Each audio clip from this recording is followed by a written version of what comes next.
Alright, I'm assuming everyone who has clicked this video already knows the entire story, but just in case there's someone out there watching this video who hasn't, who are you by the way, let's drop a quick TLDR. I'm not very good at TLDRs because my entire YouTube career is comprised of doing the polar opposite of TLDRs, but I think I can manage this time. Here we go.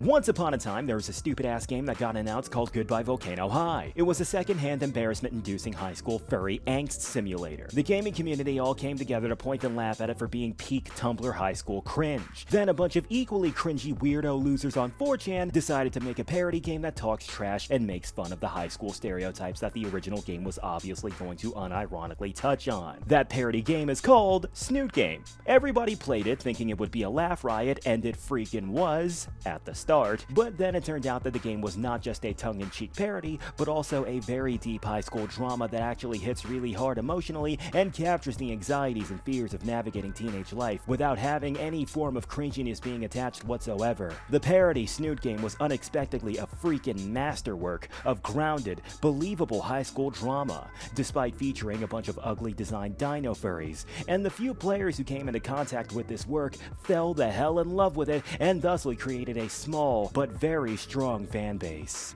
Oh, and the original game Goodbye Volcano High, yeah, that came out literally ages later, and surprise, surprise, that game sucked. Okay, that's the story. Now we are here at present day, and the creators of that supposed parody Snoot Game have come together once again to make another game that is a visual novel featuring an intentionally faceless protagonist enrolled in a high school full of anthropomorphic dinosaurs. It's called I Wanty Hug That Gator. Okay, whatever, who cares? The objective of this game is simple.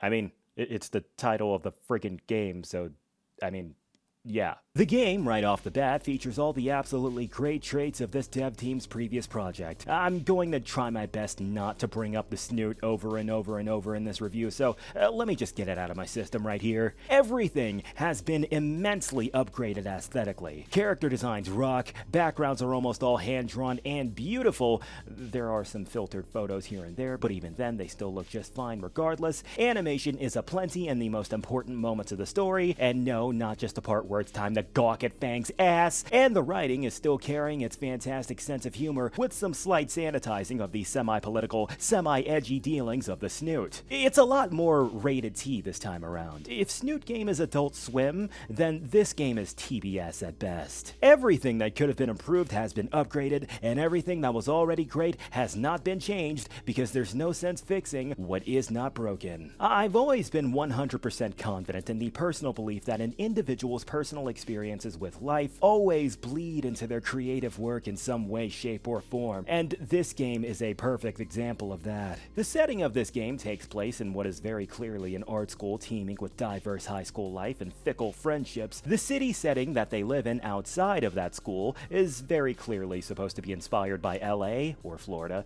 which is, as anyone with any form of basic knowledge of the outside world knows, is a smorgasbord of artistic life and terrible for-profit art colleges, and the ongoing narrative pulls no punches whatsoever in the morbid realities of struggling to be a skilled creator, as well as the volatile campus relationships that come along with being stuck in these types of schools. The main dude immediately pointing out his paper-thin bonds that he's had in the past as a result of his family constantly moving house already hit like a goddamn truck for me right off the bat, and it's only one of the first things elaborated on at the beginning of this game. You would figure a visual novel about a mannequin-looking ass guy going to a high school filled to the brim with Crayola box-colored furry dinosaurs would be cringe city by default, but holy crap, the narrative themes and plot beats feature some of the most grounded and relatable motivations there is for any cast of members I've ever seen in any piece of media. Well, aside from the Snoot. It's just so hard to find high school stories that are actually good, man. So many of them are just the result of some man-child loser who made a story to alleviate their own personal traumas, and then out of nowhere you get something like this. What I especially love about the way Caveman Non perform storytelling is that they're really good at producing a narrative that makes you feel like you just stumbled into something that's already been going on for quite some time story-wise. And your presence can change things for the better, provided you make the right choices. And speaking of choices, there's many of them, and they're pulse-pounding and constantly making you second-guess yourself. I don't know about you guys, maybe I'm just really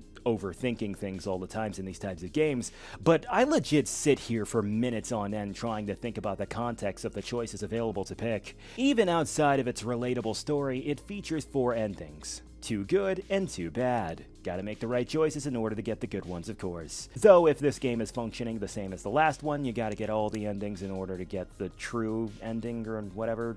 Yeah, the basic one. Personally, I say that the bad endings are just as important as the good ones, because they all serve as cautionary tales of the importance of empathy and self-reflection. You might have noticed that I didn't say anything specific regarding any plot lines, and I'm using a lot of early footage of the game, and, well, I'm hoping you realize the reason why is because no spoilers, obviously, but also because I kind of want everyone to have as little knowledge as possible for as what is going down in this game. Because the narrative that this visual novel has is the type of story where you really have to leave a little bit of yourself open in order to get it, if that makes any sense. What I'm trying to say is this game is awesome. I Wanna Hug That Gator is a project that's really hard to talk about without discussing all of the background history and lukewarm trauma surrounding it, as I'm sure you noticed based off of what I said at the beginning of this video. But honestly, as of now with this game, and the future games that Caveman will of course make, I think it's officially all in the rearview mirror.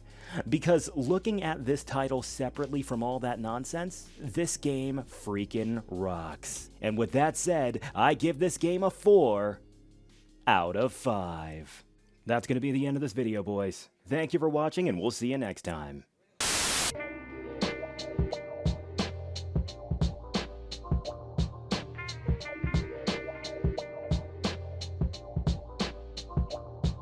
It's time for the Patreon roll call. My $10 supporters are Art Blocked, Candid Monkey, Charlie Kieran, Daniel Ivy, Phaedra Galaxy, Jack G, Joseph Vincent, Kazu Cruel, Klutzy Ninja Kitty, May Soratami, Pai Yan, Skyer, Syndrin7, Spooky, Stormy Knight, and Vincent Lundy.